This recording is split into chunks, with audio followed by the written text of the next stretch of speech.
Welcome to our extraordinary journey through the stunning landscapes of Australia. We are a travelling family living life on the road and immersing ourselves in the wonders of this incredible country since December 22. I'm Rachel. I'm Ryan. I'm Molly. I'm Tom. And this is Maggie. Our home is the epitome of adventure and luxury on wheels. It is the ultimate form of freedom, designed to conquer the untamed wilderness and embark on exhilarating adventures. So please come and join us as we dive into vibrant culture, unique encounters with wildlife, and unforgettable experiences that will leave you craving for your own Australian adventure.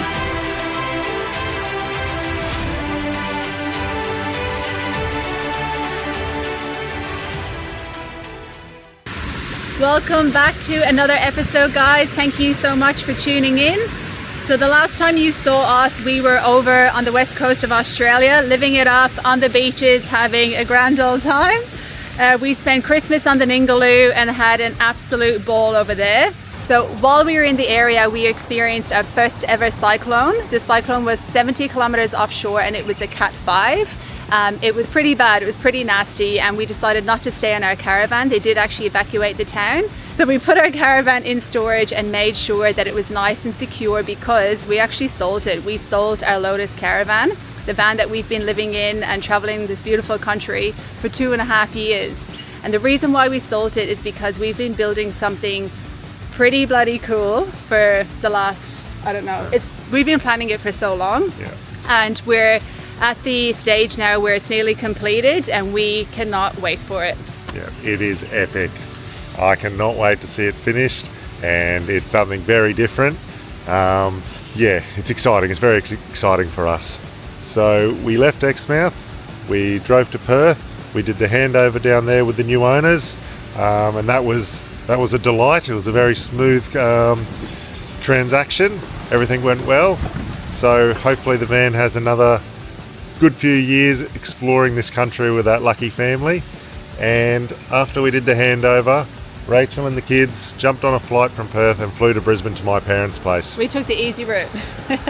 I then jumped in the truck and had 5,000 kilometres to travel across to Brisbane with a detour down into Victoria to check out the van, check out the progress, and to finalise a few things. And it was so exciting down there, seeing the van coming together, making a few crucial decisions. Yeah, it was awesome.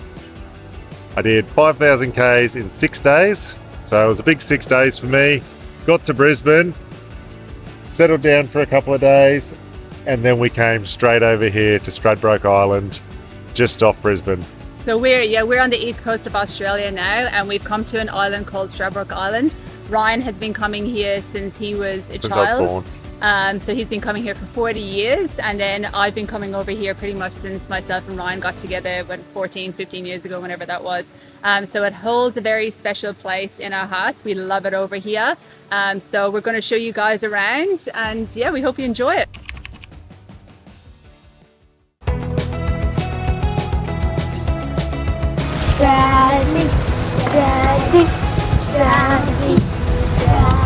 Are we all excited? Yeah! Please note, due to unforeseen maintenance, your departure at 12 o'clock is now 1 o'clock. We apologise for inconvenience.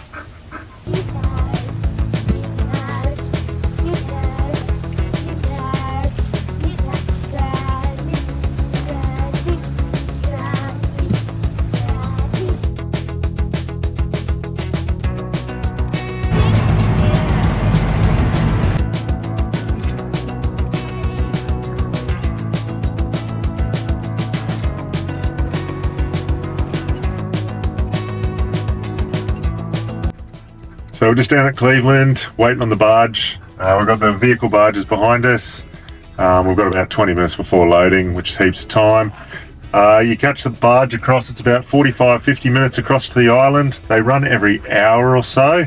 There's also water taxis, passenger ferries that run across to Dunwich as well. Services are great. You can book online, nice and easy. I'm not sure on the pricing. I think for the truck it was about $350 return, which is pretty good. I think cars are about $250 or $220 or something like that. But yeah, it's great service. There's a cafe on board and we're pumped. Haven't been to Straddie for ages. It's our special spot. It's our local. So we're pretty excited. That's Mimi and Papa. Mimi and Papa are on first. I think we'll probably be last. What do you reckon, Molly? Yeah.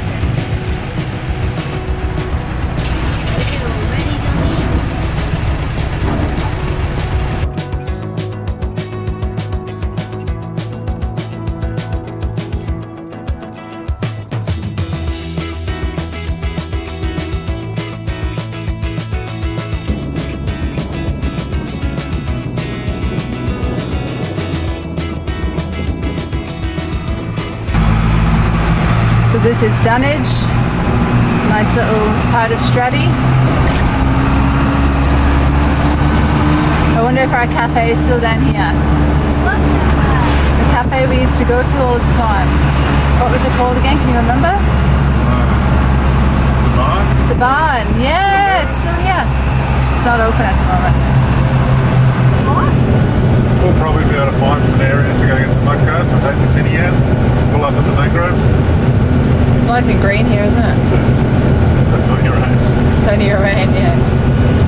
So we've arrived into Amity. There's heaps of trees down.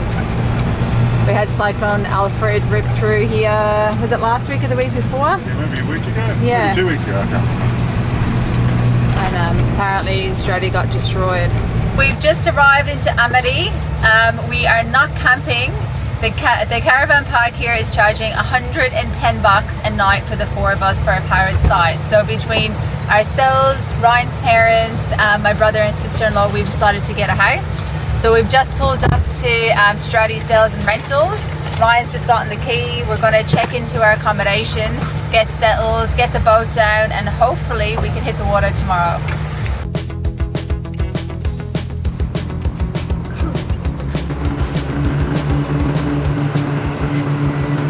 So I've been on Straddie for a couple of days now. We've had family stuff going on for a few days. We had to get that all sorted.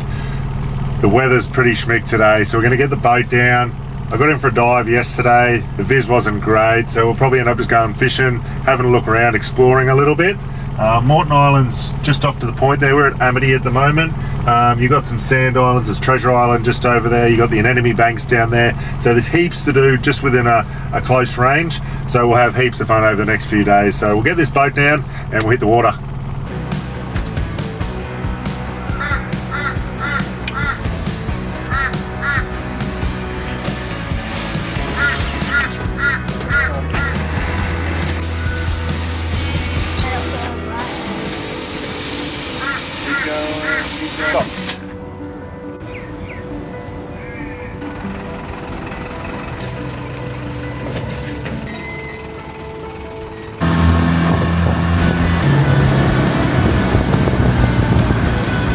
What are you doing, Ron? We got the bungs at the start, didn't I?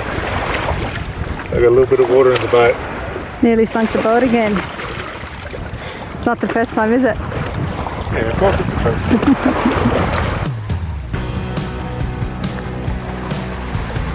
You often get dugongs around here, which are pretty cool.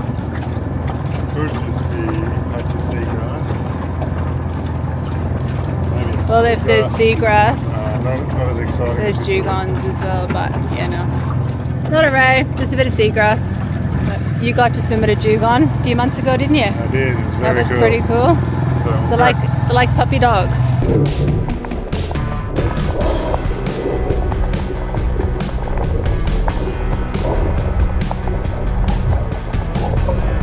How awesome was that? Every time we come out at this lake, we find something different. That's the first time I've got to swim with the dugong. So playful, it just followed me around.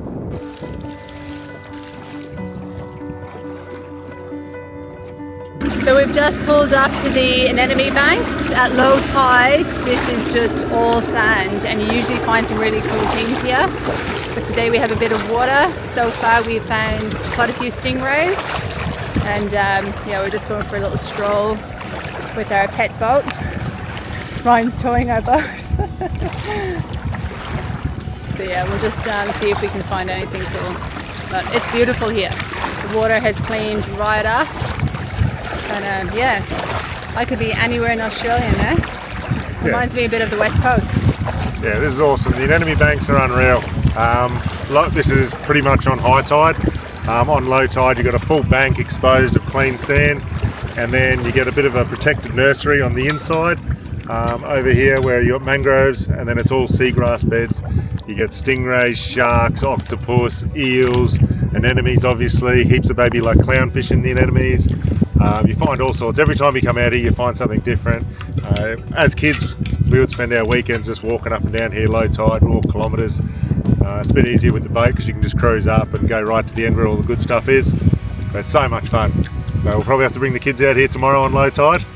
That's and have a look around. Yeah, that's if they want to come. Yeah, if they want to. If not, They don't want to hang out with us at the moment now that their grandparents are here. That's all right, I'll come by myself. So we're just going to head back to the boat ramp, put the boat on the trailer, and then we'll show you guys around Amity.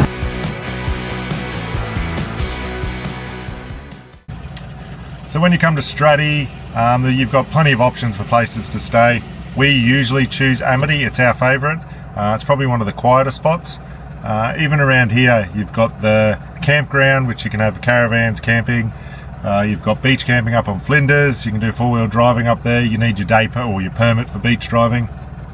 At Amity there's a nice jetty to fish off, jump off, entertain the kids. There's a netted swimming area, awesome boat ramp access and facilities there. You've got a community sports club which does food and drinks and things like that. I think they do free pool and free tennis, table tennis or something like that. Then you've got a local shop where you can get fuel and your bits and pieces there. They're pretty well stocked with fishing gear, snorkeling gear, toys and stuff like that, but then all your general purpose stuff as well. It's a good little store. And then you've got the Amity Pavilion, which has just opened recently. That's changed hands quite a few times in the last few years, but it's now a tavern or a pavilion, which does good food, good drinks. It's got a bit of a vibe going on there.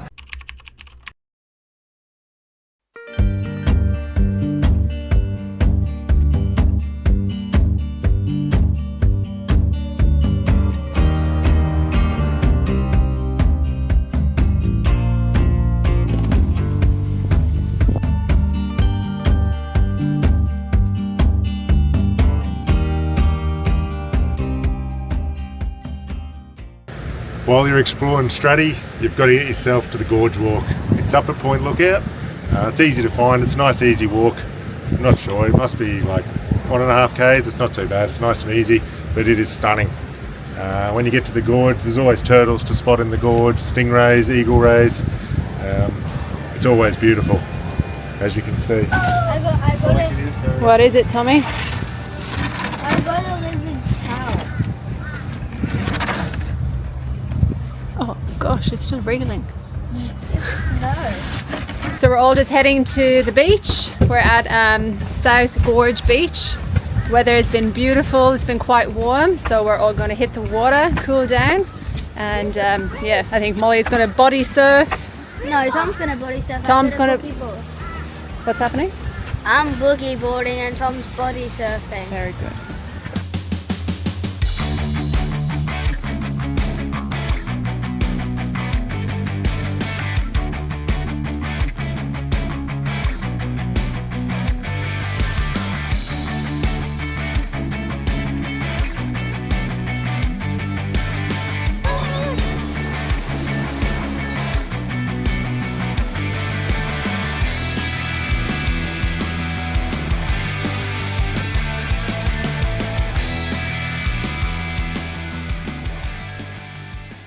So we've just come down to Flinders Beach four-wheel drive access. It's just up near Amity, the end of Amity Point. If you follow the road through, you get up to here.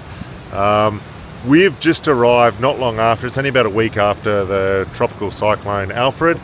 So there's a lot of changes in the beach, the access onto the beaches, the sand's moved around a lot. I came down here 2 days ago and you couldn't even get onto the beach. There was a big gutter right in front of the beach access.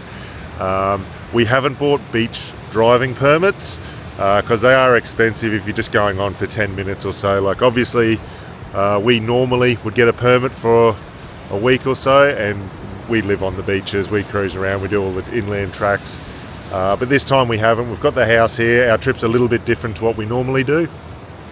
But I've come down here today expecting it to be very similar, and the sand has moved dramatically. The beach access is actually really good. There's a lot of hard sand. It is low tide. It's just coming up to low tide in about half an hour or so. But there's lots of hard sand to drive on. The access down the beach is really good, which is great. It's obviously changing. It's getting back to its normal profile of the beach. So it will take a while to settle down to get the sand into position where it normally sits. But at the moment, the beach is looking great for driving. I'm very surprised because it was only 2 days ago.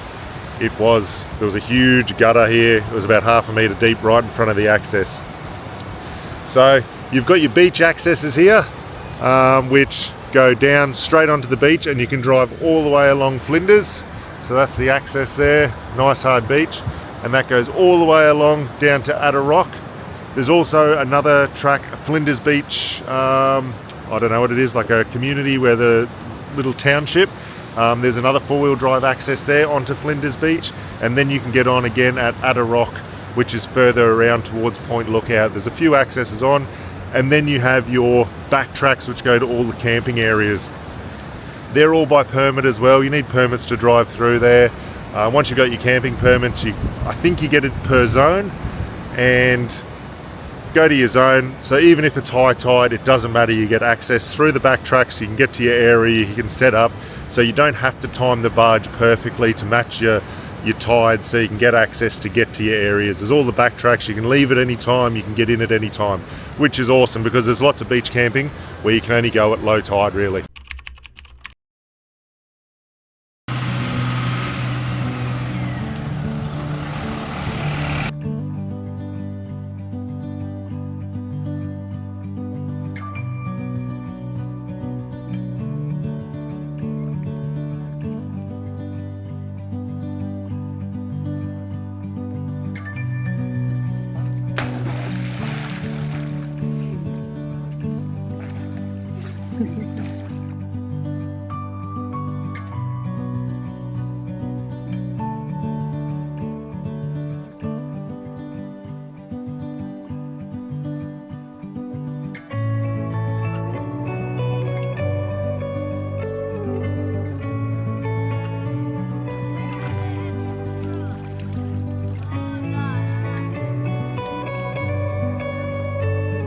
What's it called, Tommy? Brown Lake. Why is it Brown Lake? Because it's brown.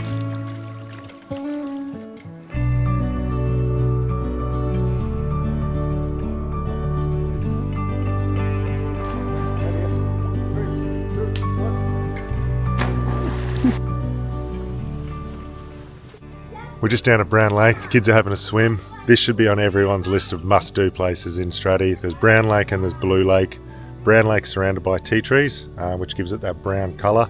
It's just the tannins leaching from the trees. The water's crystal clean, and it's got white sandy bottom. It's a beautiful spot to freshen up, come down for a swim. It's quite shallow on the banks as well, so it's great for kids to play around. Nice and easy to access, quick trip in, fresh enough, have a swim. There's plenty of picnic tables and stuff around, but you definitely need to get down here and check it out.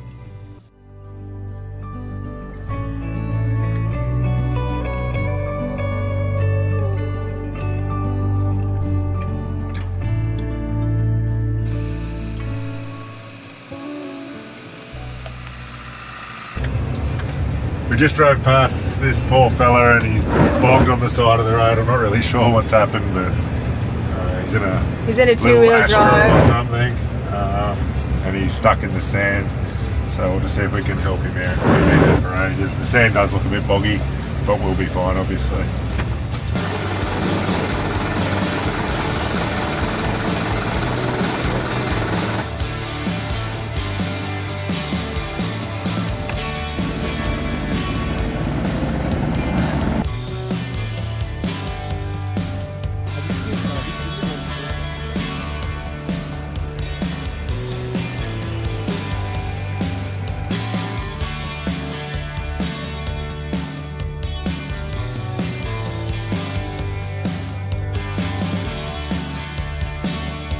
not an ideal time to be doing it, not anything.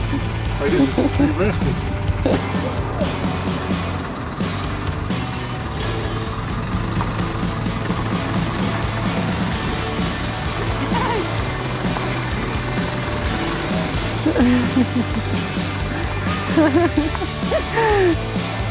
He was so bogged. Oh my god. So we're just driving along the road and just unexpectedly there was a fella bogged on the side of the road. There wasn't a lot of sand there. He had pulled over just to check the ferry times actually, just to check his barge times to get back to mainland. And he's in a two-wheel drive and he got stuck pretty hard in some sand, and he said no one stopped. He had about 50 cars drive past. So we helped him out, and the poor bugger, he was doing Ramadan. He's on Ramadan at the moment, so he was fasting, so he didn't have a lot of energy. He'd been out adventuring all day, diving and just getting about the place. So it was lucky we stopped, I guess, because he probably would have missed his barge. So our Straddie adventures are coming to an end. It has been awesome over here. We were here for 9 nights in total. Even though the weather has been pretty rubbish the past few days, it hasn't stopped us from doing what we wanted to do. You just have to get out there, embrace the wet. But it's awesome. For an island that's only 45 minutes away from Brisbane, it is absolutely spectacular, and you feel like you're in a completely different world, away from the crowds. There's not many people over here. There's no traffic lights, no roundabouts. It's heaven. It's a different vibe. It's completely different. In our opinion, in my opinion, and Rachel's, I think, it is the best island in southeast Queensland to come visit. Yeah. That's very controversial. Yeah, I know a lot of people get their knickers in a knot about that. I would come here over Fraser Island every day of the week. Yeah. Fraser's beautiful. There's got some stunning destinations. Straddie's got everything that Fraser's got without the crowds. You want inland four-wheel drive tracks, you want beach driving, you want freshwater lakes. It's got it. It's got diving, it's got surfing, it's got spearfishing, it's got fishing, it's got swimming for the kids. Pubs, restaurants. If you just want cruising around on the bitumen for a bit, it's got it. It's got it all. And the wildlife is incredible here. The wildlife is stunning. The local animal management, I'm not sure, the locals, they do a great job of preserving the wildlife. There is koalas everywhere. Like everywhere. We went for a walk the other day and we spotted 6, which was incredible. But every walk we go on, you find a koala. There's kangaroos all over the place. Yeah. It's beautiful. And they're all healthy. They're all like in really good nick, and it's beautiful to see. Really, really nice. They're very like peaceful over here. They're not skittish or anything. Yeah. Yeah, they've done a great job. It's awesome. It is. It's very special. All you got to do is allow plenty of time. I would say a minimum of 7 days, but you could quite easily do 2 weeks here. There's plenty to do. There's plenty to see. And it's worth it. You get your money's worth. It's one of our favourites. Yeah, it's awesome. We love it. Yeah. All right, so I think we're going to wrap this episode up. Thank you so much for watching. Yes, thank you. The next time you see us, we're going to be doing something very different. We're trading our truck in for another vehicle and something that we've never done before, and we're actually going to be in a completely different country as well. So make sure you tune in and watch us and see what we get up to. Thank you guys. Right. Cheers guys, see you later. See ya. Bye.